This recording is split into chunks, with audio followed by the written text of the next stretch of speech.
One. Are the judges ready? Opposing team? Camera, you ready? Then let's begin. I strongly resolve that Mr. Klein is a good headmaster. From his earliest days, he was a self-made man. From the ground story, he built up a company, Belzon. And even before that, he served our country in the Vietnam War, whether coming up from ground infantry, becoming a helicopter pilot. Once he was done with that, he sold his company to come to Westminster in our hour of direst need to become our headmaster. And he's led us through a pretty good year.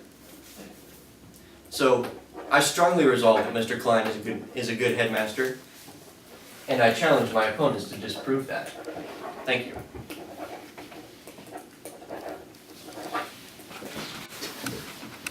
This will be a brief cross-examination. Are the judges ready? Is the camera ready? Is my opponent ready? Are you? I am, thank you very much. Let's begin. You say you know Mr. Klein personally, correct? I do. What are the names of his children? The names of his children. Do you know that? No. Do you know where he was born? No. Interesting. Do you know the name of his pet? No. That's silly. That concludes my cross-examination. Now my partner will get up to speech and present the negative case. Thank you, Eric, for that cross-examination. This will be a short negative speech.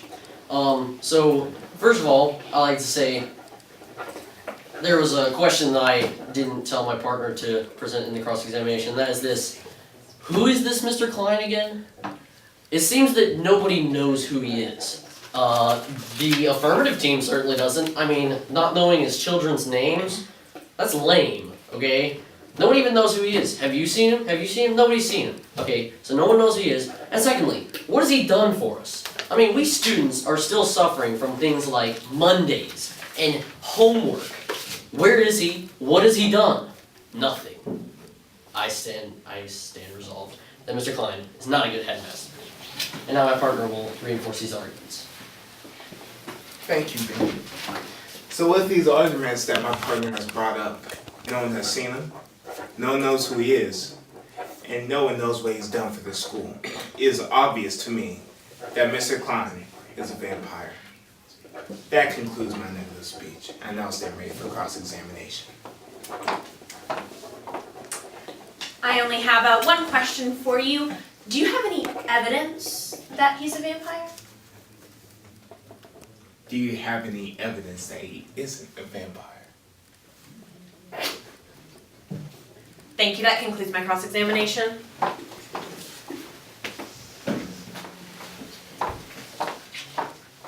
Because my opponent clearly does not have any evidence that Mr. Klein is a vampire, I ask that we disregard that point. There's a quote on leadership that I love to bring up. A leader is best when no one knows who he is, so that when his job's complete, his aim is fulfilled, everyone steps back and said, look, we did this. Mr. Klein is not a vampire, rather a leader. The only vampire aspect of him is the many late and long hours that he works to help us get our school back on track. Mr. Klein understands the importance of Christian education and training students that they can make an impact to the world. He stepped up when we needed him most. He took upon himself a huge responsibility to make our school prosper. He made decisions to create the future we desire with budgeting and monitoring and improving. He organized through setting goals and job descriptions. He got our school's finances back on track. He was the man for such a time as this. Not only has he made an impact in our school, but he has impacted my life.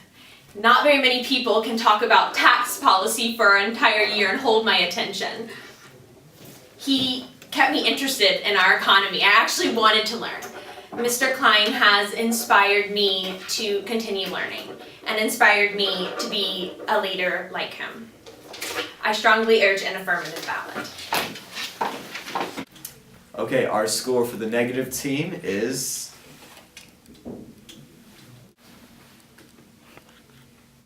And now the scores for the affirmative team.